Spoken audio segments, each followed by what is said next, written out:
यह कहावत तो आपने सुनी ही होगी कि एक झूठ छिपाने के लिए 100 झूठ और बोलने पड़ते हैं। मगर आपने शायद ही सुना हो जहां एक हत्या को छुपाने के लिए किसी ने 9 हत्याएं कर दी हों। सुनकर थोड़ा अजीब लग सकता है, मगर यह पूरी तरह सच है। तेलंगाना काम करने गए बिहार के संजय कुमार को वहीं काम करने वाली रफीका नाम की महिला से प्यार होता है। मगर कुछ समय बाद यह प्यार एक ऐसे मोड़ पर पहुंच जाता है जहां एक के बाद एक 9 लाशें गिर जाती हैं। पूरी कहानी जानकर आप दंग रह जाएंगे, तो वीडियो में आखिर तक जरूर बने रहिए। मगर उससे पहले अगर आपने अब तक क्राइम इंसिडेंट चैनल को सब्सक्राइब नहीं किया है तो जल्दी से चैनल को सब्सक्राइब कर लीजिए। तो चलिए अब कहानी शुरू करते हैं। मार्च 2020 तक कोरोना वायरस ने तेजी से अपने पांव पसारने शुरू कर दिए थे। इस कारण 24 मार्च 2020 को देश भर में लॉकडाउन तक की घोषणा कर दी गई थी।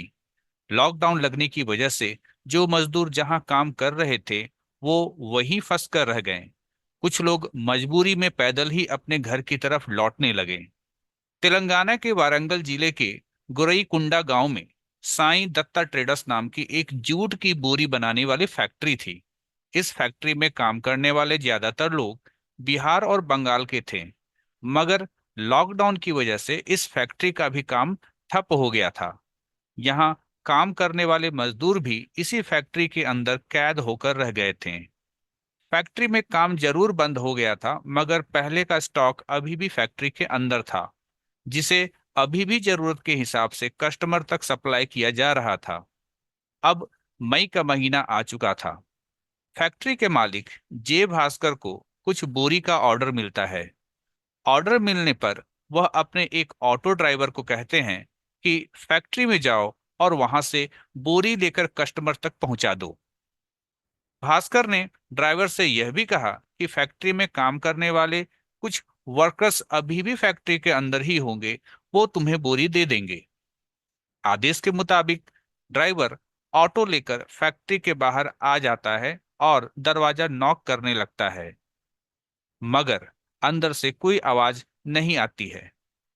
थोड़ी देर बाद वो दूसरे दरवाजे से अंदर जाकर लोगों को आवाज देकर बुलाने की कोशिश करता है, मगर वहां चारों ओर बस सन्नाटा ही सन्नाटा नजर आता है। फैक्ट्री के अंदर किसी को न पाकर ड्राइवर भागते हुए फैक्ट्री के मालिक भास्कर तक जाता है और उन्हें जानकारी देता है कि फैक्ट्री के अंदर तो एक भी मजदूर नहीं है, जबकि वहां पर कम से कम 10 मजदूर होने चाहिए थे। भास्कर इस बात की जानकारी अपने एक और पार्टनर संतोष को देता है और फिर दोनों कुछ और लोगों को लेकर फैक्ट्री की तरफ आते हैं और मजदूरों की तलाश में लग जाते हैं। कई घंटे बीत जाते हैं, मगर मजदूरों का कोई भी अता पता नहीं चलता है। फिर भी सभी तलाश में लगे रहते हैं। अब लगभग दिन के 2 बज रहे थे। तभी कुछ लोग तलाशी के क्रम में फैक्ट्री से कुछ दूरी पर मौजूद एक कुएं तक पहुंचते हैं। उनमें से एक व्यक्ति जब कुएं के अंदर यूं ही झांकता है तो अचानक जोर से चिल्ला उठता है। आवाज सुनकर बाकी लोग भी कुएं की तरफ आते हैं। जब लोग कुएं में देखते हैं तो सभी के होश उड़ जाते हैं, क्योंकि कुएं के अंदर उन्हें 4 बोरी तैरती हुई दिखाई देती है। बोरी नजर आते ही तत्काल ही पुलिस को फोन किया जाता है। मौके पर पुलिस की टीम आती है और चारों बोरियों को वहां से निकालती है। बोरी में से शक के मुताबिक ही मजदूरों की लाश निकलती है। फैक्ट्री के मालिक पहचान करते हैं कि चारों इस फैक्ट्री में काम करने वाले मजदूर और मजदूर के परिवार वाले हैं।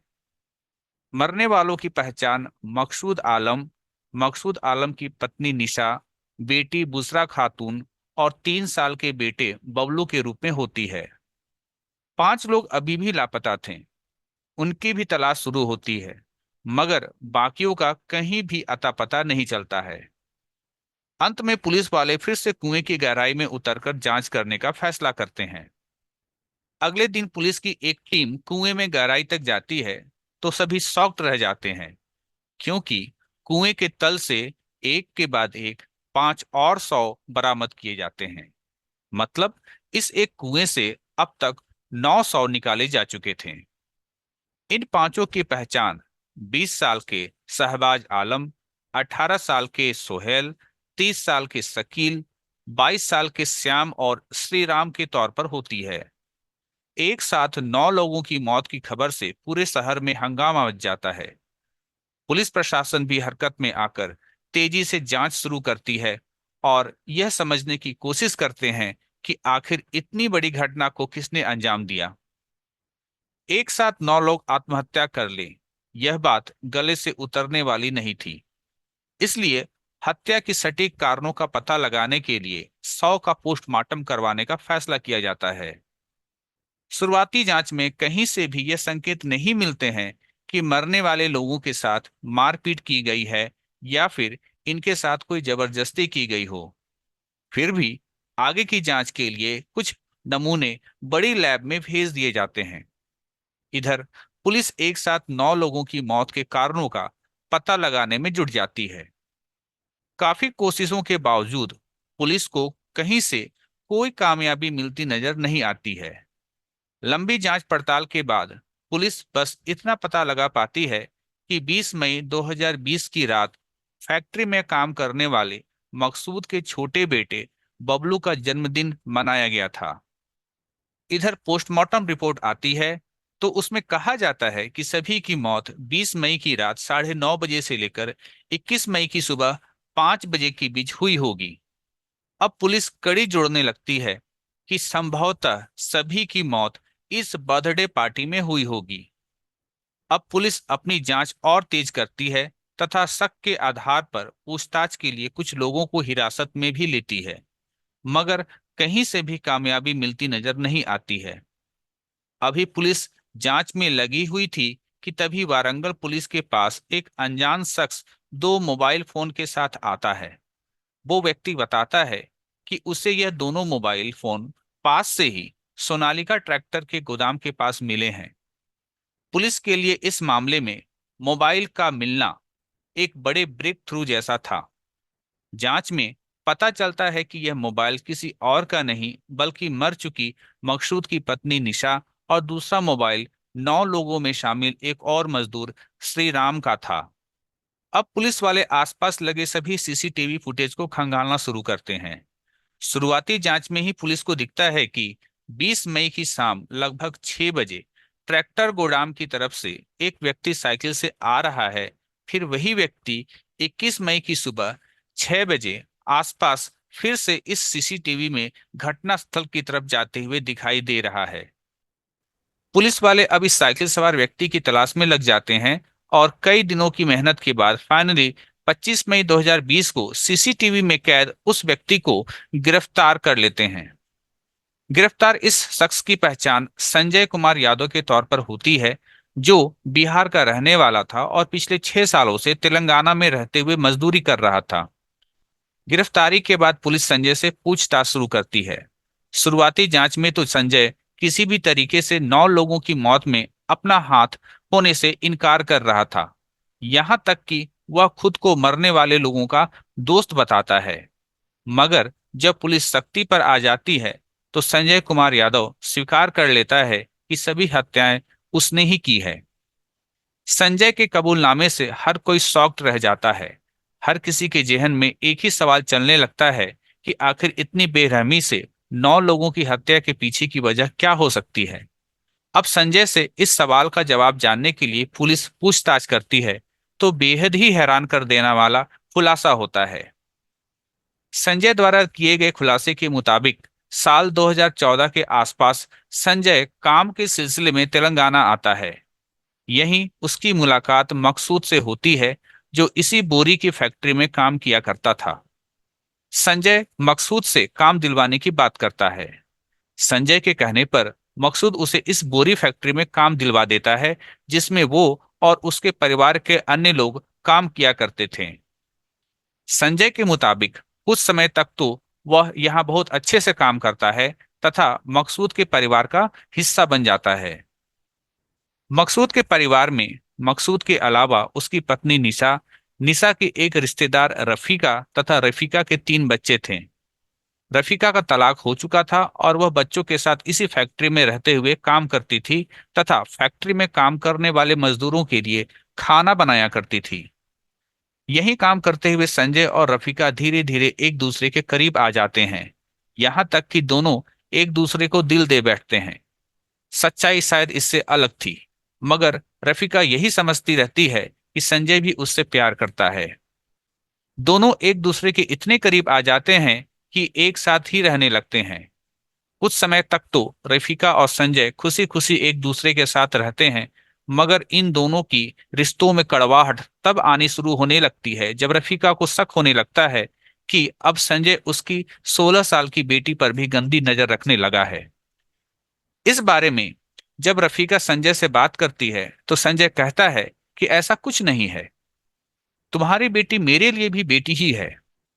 संजय के ऐसा कहने पर रफीका थोड़ी इत्मीनान जरूर होती है, मगर बीतते समय के साथ वह देखती है कि संजय अपनी हरकतों से बाज नहीं आता है। इस कारण अब रफीका संजय पर शादी के लिए दबाव बनाने लगती है। पहले तो संजय अलग अलग कारणों से शादी को टालता रहता है, मगर जब रफीका जिद करने लगती है तो संजय शादी के लिए मान जाता है। शादी से पहले रफीका संजय से कहती है कि शादी करने से पहले चलो मैं तुम्हें अपने माता पिता से मिलवाती हूँ। रफीका के माता पिता बंगाल में रहते थे। सब कुछ तय होने के बाद 6 मार्च को संजय और रफीका पश्चिम बंगाल जाने वाले गरीब रथ ट्रेन में सवार हो जाते हैं। संजय के खुलासे के मुताबिक असल में संजय रफीका को पसंद नहीं करता था, बल्कि वो उसकी बेटी निशा को पसंद करने लगा था। मगर निशा तक जाने के लिए उसने रफीका का बस इस्तेमाल किया था। अब चूंकि रफीका शादी के लिए जिद करने लगी थी, इसलिए संजय रफीका को रास्ते से हटाने का प्लान बना लेता है। वह साजिश के तहत पश्चिम बंगाल जाने के लिए तैयार हो जाता है, मगर उसके मन में कुछ और ही चल रहा होता है। जैसे ही संजय और रफीका ट्रेन में बैठते हैं और ट्रेन कुछ दूर चलती है, संजय रफीका को छाछ पीने के लिए देता है, इस बात से अनजान कि छाछ में बेहोशी की दवा मिलाई हुई है। रफीका बड़े आराम से वो छाछ पी लेती है, मगर छाछ पीते ही वो बेहोश हो जाती है। रफीका के बेहोश होते ही रात के अंधेरे में संजय पहले तो दुपट्टे से रफीका का गला घोंट देता है, और फिर जब ट्रेन आंध्र प्रदेश के वेस्ट गोदावरी जिले के देदेपल्ली गुडेम पहुंचती है तो यहाँ पर संजय रफीका को ट्रेन से धक्का दे देता है। अगले दिन रेलवे पुलिस रफीका की डेड बॉडी अपने कब्जे में लेकर पोस्टमार्टम करवाती है। रफीका की पहचान करवाने की भी कोशिश की जाती है, मगर रफीका की कहीं पहचान नहीं हो पाती है। इधर आगे संजय रफीका को ट्रेन से धक्का देने के बाद ट्रेन से उतर जाता है और वापस वारंगल वाली ट्रेन पकड़ लेता है। संजय वापस जब अकेले फैक्ट्री आता है तो रफीका के तीनों बच्चे उससे अपनी माँ के बारे में सवाल करने लगते हैं। इस पर संजय कहता है कि तुम्हारी माँ तुम्हारे नाना नानी के घर यानी पश्चिम बंगाल में ही रुक गई है। इस पर मकसूद की पत्नी निशा रफीका को फोन करने की कोशिश करती है, मगर रफीका का फोन नहीं लगता है। इस पर निशा को संजय पर शक होने लगता है और वो अपने पति से इस बारे में बात करती है। अब मकसूद और निशा मिलकर संजय से रफीका के बारे में पूछने लगते हैं। रफीका के बारे में कुछ भी बताने की बजाय संजय चुपके से वहां से गायब हो जाता है, मगर लॉकडाउन की वजह से वो कई दिनों तक इधर उधर ही भटकता रहता है और फिर घूम फिर कर वापस 15 मई को वारंगल आ जाता है। यहाँ आने पर मकसूद और निशा एक बार फिर से संजय से रफीका के बारे में पूछते हैं और कहते हैं कि अगर तुमने कुछ भी नहीं बताया तो हम पुलिस में जाकर कंप्लेन कर देंगे। चूंकि संजय पहले ही रफीका को ट्रेन से फेंक चुका था, इसलिए उसे डर सताने लगता है कि अगर मकसूद और निशा पुलिस तक गए तो वो पकड़ा जाएगा।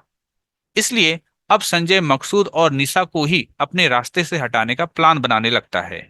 अभी यह इन लोगों को खत्म करने के रास्ते ढूंढ ही रहा था कि संजय को पता चलता है कि 20 मई को मकसूद फैक्ट्री के अंदर ही अपने बेटे बबलू का जन्मदिन मनाने वाला है।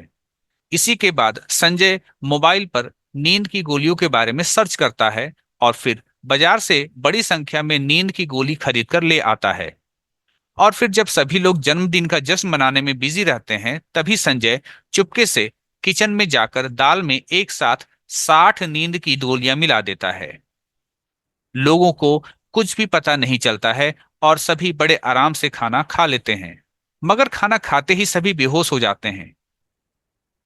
जब सभी लोग लगभग मौत के मुंह में पहुंच जाते हैं, तब संजय एक एक करके सभी को पहले बोरी में भरना शुरू करता है और फिर एक एक करके उन सभी को खींचकर पास में ही मौजूद पुराने कुएं में लाकर डाल देता है। पुलिस पूछताछ में संजय यह भी बताता है कि खाना खाने के बाद उनमें से कोई भी मरा नहीं था, बल्कि सभी की सांसें चल रही थी। फिर भी उसने सभी को बोरी में डालकर मरने के लिए कुएं में फेंक दिया। मरने वालों में मकसूद के परिवार के 6 सदस्यों के अलावा बिहार का ही रहने वाला श्याम, श्रीराम तथा त्रिपुरा का शकील भी था, जो मकसूद के साथ ही फैक्ट्री में काम करता था। पुलिस जब और आगे जांच पड़ताल करती है तो कई हैरान कर देने वाले खुलासे होते हैं। जैसे रफीका को शक होने लगा था कि संजय उसकी बेटी के करीब जाने लगा है। रफीका का यह शक पुलिस जांच में भी सही साबित होता है। दरअसल पुलिस जब संजय के मोबाइल की जांच पड़ताल करती है तो खुलासा होता है कि वास्तव में संजय ने रफीका की 16 साल की बेटी की इज्जत लूटी थी और बजाते मोबाइल में भी रिकॉर्ड किया था। इन सभी खुलासे के बाद संजय पर पोस्को एक्ट के तहत भी मामला दर्ज किया जाता है। इसके अलावा उस पर कुल 10 लोगों की हत्या का भी मुकदमा दर्ज होता है। लंबे समय तक मामले की सुनवाई चलती रहती है और फाइनली 2023 में एक निचली अदालत द्वारा संजय को धारा 302, 380 और 354 सी के तहत दोषी करार दिया जाता है और उसे मौत की सजा सुना दी जाती है। निचली अदालत ने भले ही संजय को फांसी की सजा दे दी हो, मगर संजय के पास ऊपरी अदालत में अपील करने का रास्ता खुला हुआ है।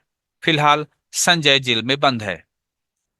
दोस्तों, वैसे तो अपराधी को सजा देने का अधिकार अदालत को होता है और संजय को भी वही सजा मिलेगी जो हमारी अदालत द्वारा तय किया जाएगा। मगर आपके अनुसार संजय को क्या सजा मिलनी चाहिए, कमेंट बॉक्स में जरूर बताएं। हमारी मेहनत पसंद आई हो तो इस वीडियो को लाइक और शेयर करें। क्राइम की दुनिया से जुड़ी ऐसे ही हैरान कर देने वाली सच्ची कहानियों के लिए चैनल को सब्सक्राइब कर बेल आइकन जरूर दबा लें। धन्यवाद।